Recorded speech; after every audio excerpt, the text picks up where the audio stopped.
জামাত ইসলামীর নড়াইল জেলা শাখার সম্মানিত সাধারণ সহকারী সেক্রেটারি এবং সেই সাথে উপস্থিত সকল পর্যায়ের রাজনৈতিক নেতৃবৃন্দ এবং সামনে সম্মানিত উপস্থিতি, আসসালামু আলাইকুম।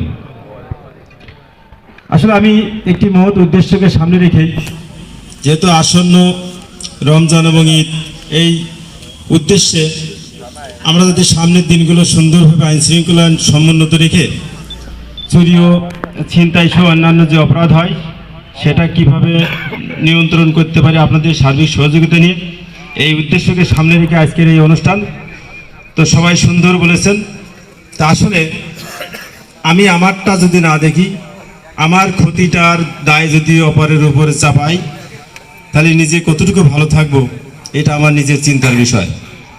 তা আমরা যখন কোনো মাইক হাতে নিই, তখন অপরের প্রতি বিদ্রুপাত্মক মনোভাব ছুড়ে দিতে বা দোষ ছুড়ে দিয়ে নিজেরা সবচেয়ে ভালো মানুষ এটা প্রকাশ করার চেষ্টা করি। আমি কাউকে দুঃখ দেওয়ার জন্য বলছি না।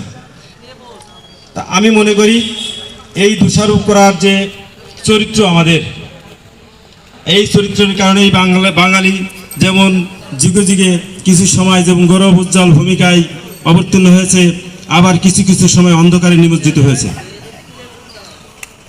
শুধু অপরের উপরে দোষ দেওয়ার কারণে আমরা প্রত্যেকেই যার যার স্থান থেকে যদি সতর্ক না থাকি, ওই যে আমার বন্ধু রূপগঞ্জ সদর ফাঁড়ির ইনচার্জ জনাব মোহাম্মদ আলিমুজ্জামান বলে গেছেন, ওয়েল প্রোটেক্টেড যে বিষয়টা, অর্থাৎ সেলফ ডিফেন্সের বিষয়টা, এই জিনিসগুলো আমাদের মাথায় রাখতে হবে। আজান পড়ে গেছে, আমি বেশি সময় নেব না।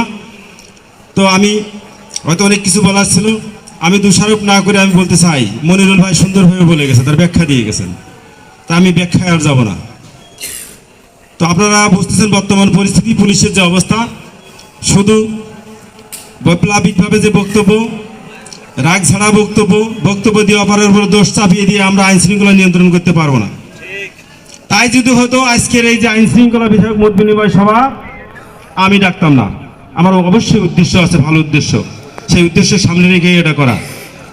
আপনারা সমর্থন করবেন আপনাদের নিজের স্বার্থে, আমার ব্যক্তিগত কোনো স্বার্থ নেই এখানে।